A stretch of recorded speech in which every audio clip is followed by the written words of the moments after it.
Hello and welcome back to my kitchen. I know you guys thought that I was MIA, especially after having that sale. I kind of had to take a little bit of a break and vacation and conference and everything else. So I posted on our in this group a couple days ago a list of several different new recipes that we were coming out with, and it looked like the majority picked this recipe right here, which is chicken pot pie chowder. I know it's backwards, but you guys can see it in our new Season's Best cookbook. So I decided I was going to make this one for dinner tonight, and it's been a while since I've done a cooking video, so I just wanted to go and walk through the steps and show you guys what I was doing to show you pretty much how easy this was. Whoops, gotta get me a scraper. So you start off with this recipe. It can be made in the slow cooker, which is the rock crock. This is hot because I just took it out of the microwave. The rock crock, and I can put it in the slow cooker stand. That was my intent, but we had a 13-year-old birthday party here today that just ended about 30 minutes ago. So I got a little sidetracked with that. So you start out with some cooked chicken. And, oh hey, how you doing? I can see the names popping up. So I'm heating up my oil in the rock crock right now. What I did was I didn't have enough time. I don't like to buy pre-cooked chicken, just a little thing that I have. I like to be able to cook it myself. So I didn't have enough time to do the slow cooker. I just took the chicken, I chopped it all up, put it into little pieces, and I microwaved it for about 10 minutes total altogether. That's now out. You can see. Let me see. You see who's watching? Oh, sorry. Facebook is popping stuff up. So this is pretty hot, so I was just going to show you. You guys can see it's starting out. It's got a little dirty in there. It's a little dirty in there from the chicken. But I just added my oil, and I'm moving my other ingredients around. You guys are going to see some new things. I wanted to show you this brand new beautiful cutting board that just came out. So I know that we were all told before in the past that it was bad to use wood because it harbored bacteria. But now research is finding that that is not actually the case. So I can't really see. Oh, hi Bridget, how you doing? We got all the field hockey moms on here tonight. So I'm just going to go ahead and, where's my onion? I better wear my glasses because I'm not very good at this. I can't see too much without them. And I should have peeled it before. But the other thing I wanted to show off is we redesigned our knives. Woohoo, love these things. People ask me all the time what my favorite kitchen tool is, and I have to tell them the truth. It's your knives, because if you have a good knife, that means everything. So I'm only going to cut up about half of the knife. I'm sorry, not half of the knife, half of the onion. And it depends on how small the pieces you want. I don't like to have little teeny pieces, so especially in pot pie, I like to have them a little bit bigger. Whoops, I missed some of the skin. And this always happens when you're trying to do a video. So I'm just going to go and dump this in with my little bit of olive oil. And it calls for a half, but I'm going to go ahead and use the whole thing because onions make everything taste delicious. And we have a couple of extra mouths to feed tonight, so we'll, I added a little bit more chicken than it called for too. But, oh well. When you're feeding 6 people at once, and now 7, you need a little bit of extra. All right, let's dump this all in here. While this is heating up and cooking, I'm also going to, and now I have the dog in the mix. Huh. Okay, so I'm also going to use my garlic press. Now, remember anybody, let's see, I have to get closer to the thing. Can anybody, oh, hi Shaniqua. This one is like on steroids, so let's hope that I can get this one squeezed out of here. Yep. Gotta use my muscle for that one. It calls for a half an onion and about 2 cloves of garlic, but I had 1 big clove and 3 little ones. So I'm just gonna go ahead and put all of it in there, so then that way I can just have an excuse to buy some more. Are you following her out? No, I'm gonna get her here. Oh, okay.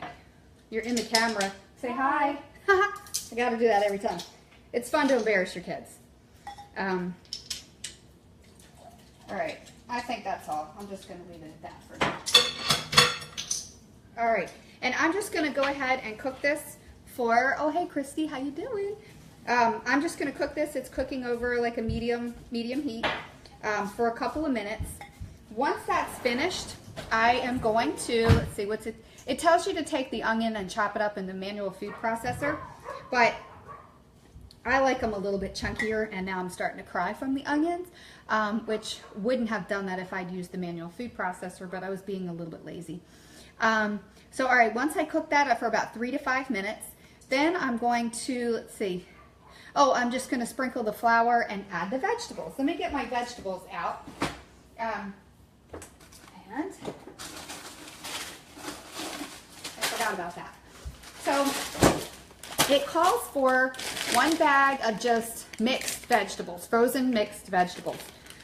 You can certainly add your own fresh ones if you want, but I was trying to make it easier, make it a lot faster by just using the frozen ones. Oops, there's the peel, I forgot.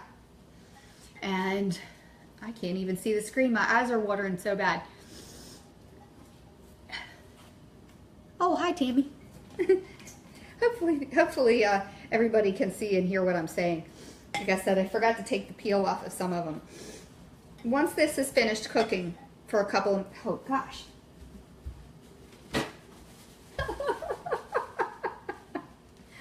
Terrible. I heard that if you chew some gum, but I don't have any gum.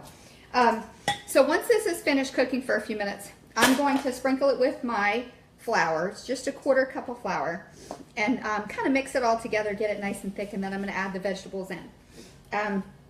It's really, really super easy. I've got chicken stock, I've got milk, and then I actually have some parsley in my herb mill. I went out into my yard and picked picked some of the parsley off of my plant. You cook it all together on the stove. Then you top it all off with Pillsbury. I can't even open my eyes. Oh my gosh. Pillsbury biscuits. And then you finish it up and bake it in the oven. So the neat thing about the rock crock is I used it first to cook the chicken in the microwave. Then I am cooking the rest of it on the stove. I finish it up in the oven. Sorry. And who can tell me what happens next? It goes in the dishwasher, right? Yay! So if I wanted, I could have used the slow cooker, and I could have just cooked the chicken in with it. Gosh. Ugh. My eyes never react like that bad. Yeah, it is getting pretty good. So now what I'm going to do, I'm just going to sprinkle the flour in. Mix it so it gets a little bit thick.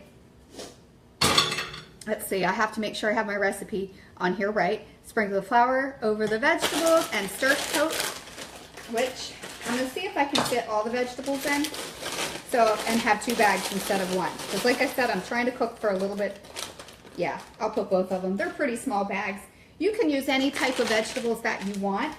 You know, if you want to use broccoli and whatever, but I just kind of like using the basics right there. So it's just frozen vegetables, and I'm just kind of mixing it all together, which that's why I wear my aprons at the parties, because I make a mess. So this is being mixed together. Then I'm going to add the chicken stock. Oh,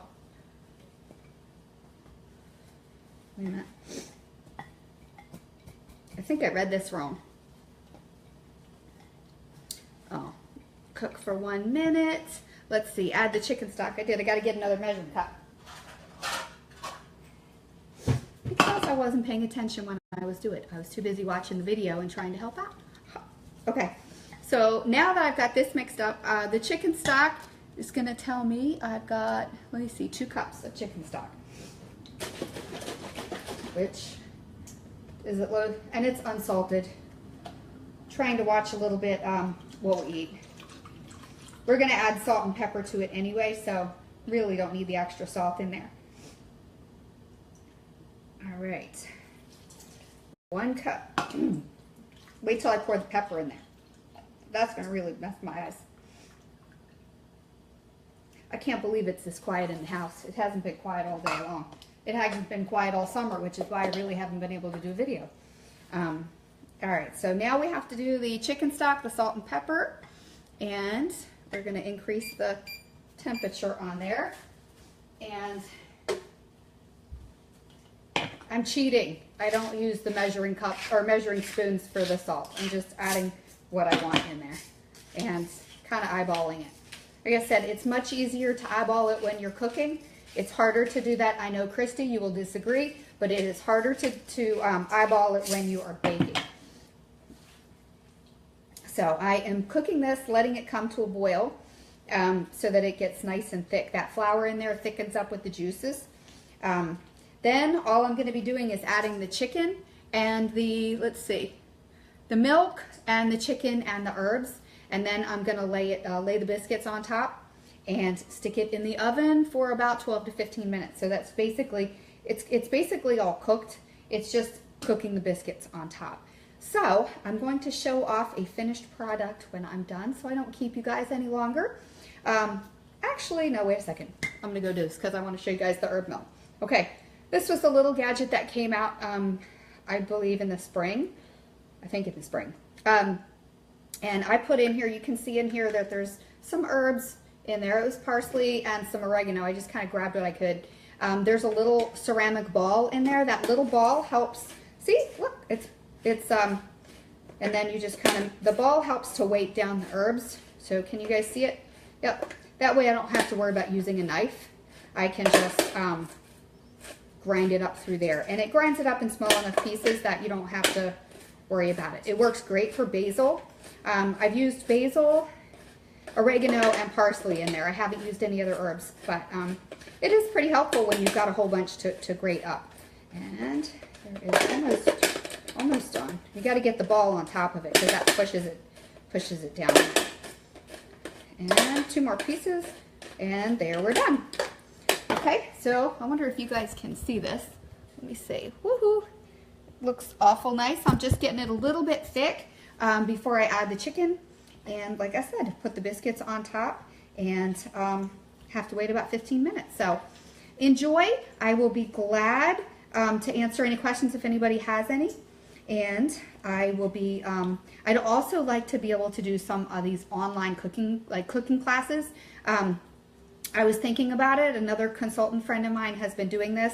She is setting it up so you can buy the ingredients and we can actually make the dish together. I'll make it like through a Facebook event, through live, and answer questions so everybody can make it together at one time. So if anybody is interested in doing that, please let me know. Oh, Amanda's going to watch the replay.